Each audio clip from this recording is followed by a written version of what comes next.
My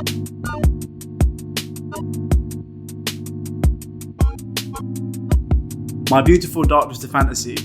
It's been almost 10 years to the day since Kanye West dropped arguably his most widely beloved album of his career. In the midst of a particularly volatile moment in his career post Taylor Swift VMAs incident, Kanye came back from his kind of self-imposed solitude in Hawaii with one of the most ambitious and collaborative albums of the last few decades. This album was essentially Kanye acting as a director. This was clearly a collaboration between a large ensemble of immensely talented people, with Kanye essentially acting as the writer and director. With the help from the likes of Jay-Z, Bon Iver, Nicki Minaj, Pusha T, Rick Ross, and those are just the vocalists, not to name a range of different producers.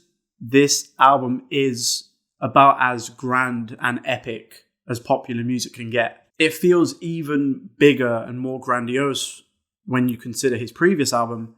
808s and Heartbreak was a very moody, auto-tune heavy, mostly sung kind of art pop album. And that album arguably became one of the most influential albums of the 21st century. There's a slew of artists who, in the wake of that album coming out and still to this day, take some very, very heavy cues from that album. But what has been the one constant throughout Kanye's entire career is the concept of reinvention. The next album will never sound like the preceding album, and that's the case once again with My Beautiful Dark Twisted Fantasy. And I think that constant emphasis on reinvention and not repeating your successes previously, I think that is a major contributing factor to why he has had so much critical and commercial success for such a long period of time. But I think by the time that this album came around, I think there was a large group of people who thought that he was kind of finished. He'd exhausted his ideas. He'd given us 4 wildly different but very good albums. And the question on a lot of people's minds was, what was next, or what could possibly be next? What did follow and what we got was Kanye smashing every element of his previous albums together for this kind of maximalist extravaganza, and that acted as the canvas for Kanye to muse his feelings on fame, wealth, and success and excess. Throughout the album, there's little nods to previous Kanye albums. You've got high-pitched soul samples like on his first album, the grand, lush orchestral arrangements of Late Registration, the electro-pop, stadium hip-hop inspired sound of Graduation, and that moody auto-tune crooning from 808s. Even the rollout and promotion for this album was over-the-top and indulgent and luxurious, with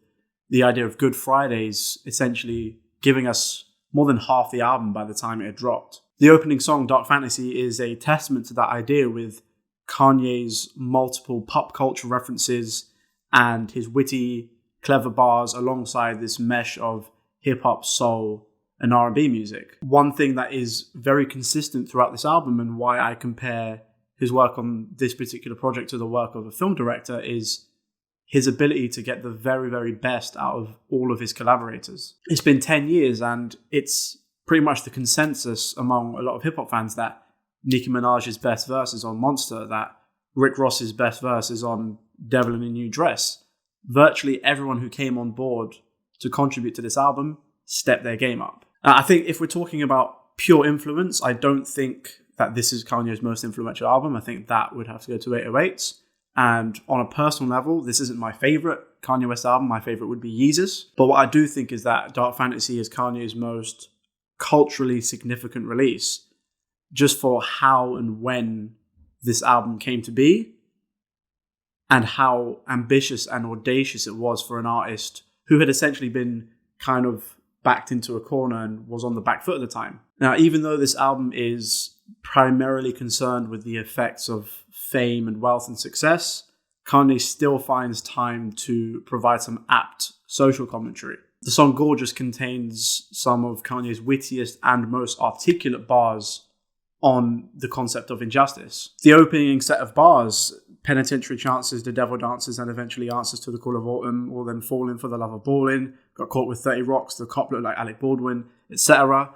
That is one of my favourite opening sets of bars to any Kanye song. And that trend continues throughout the song, and the rest of the song is just as witty and clever, and he provides some very articulate points. And I think this is one of the songs that I would point to explain that.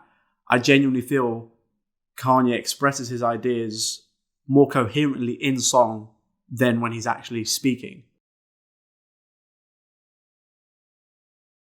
Now, the one song people usually think of straight away when they think of this album is Runaway, and that's for good reason.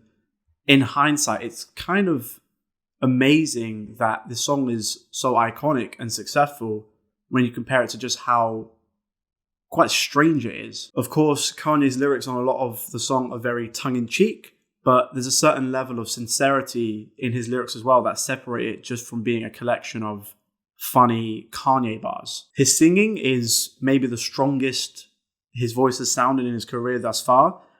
Of course, the piano intro is iconic, and the hook is iconic as well. But for me, my favorite part of the song is that 3-4 minute vocoder outro. I say outro because it's just so ridiculously audacious and ambitious and risky to provide this strange avant-garde piece of music with these muffled lyrics that sound like a guitar, but they're not.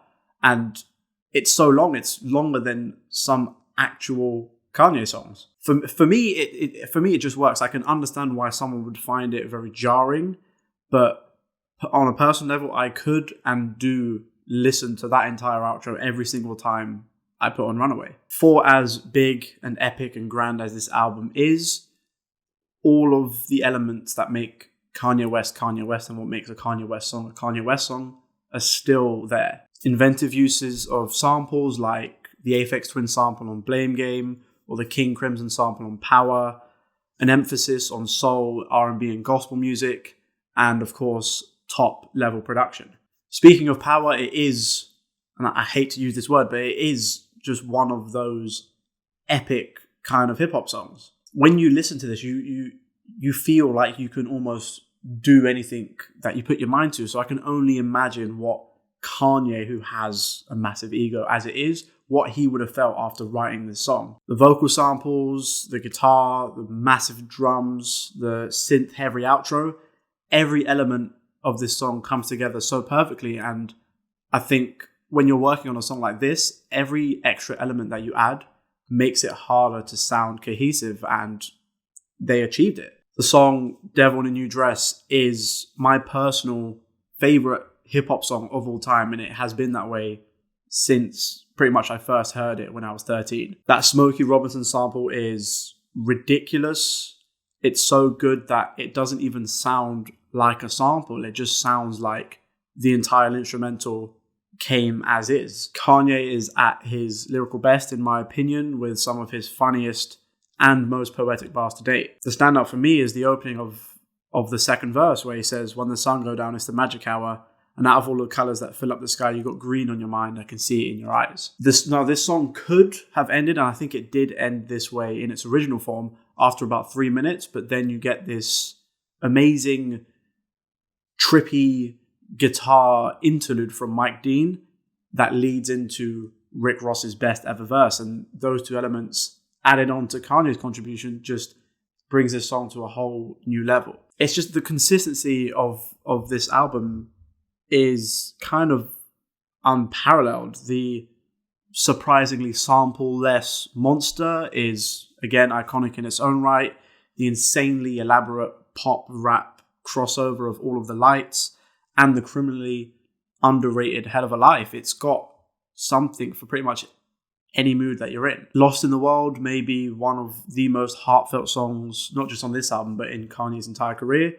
And Justin Vernon's contribution is second to none. I genuinely think what Kanye did with this album, and I don't know if this is intentional or not, was fundamentally change the perception of what a hip-hop album could be and what that could sound like. I think after this album, it became widely accepted. It became a popular idea that hip hop could inhabit the space of high art. I mean that in the same respect that a Miles Davis album or a David Bowie album or a Radiohead album would be perceived, I think that idea was now being applied to hip hop. Don't get me wrong, of course, hip hop albums that preceded this deserve that recognition. Of course, there's so many that deserve that wide recognition and to inhabit that same space.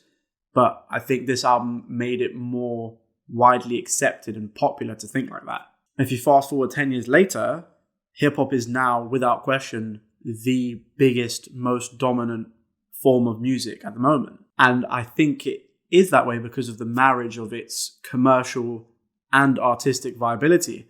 And I do believe that this album not necessarily started that trend, but helped to accelerate it. I don't think this was as influential musically speaking as other Kanye albums, just because so much money and so many different people worked on this album. But I think it's influential in the respect that it changed people's perception about an art form. And I think that alone makes it musically significant. Those are my thoughts on Dark Fantasy. What do you guys think? Let me know in the comments down below. Make sure to like, subscribe, dong the bell, and I shall see you next time.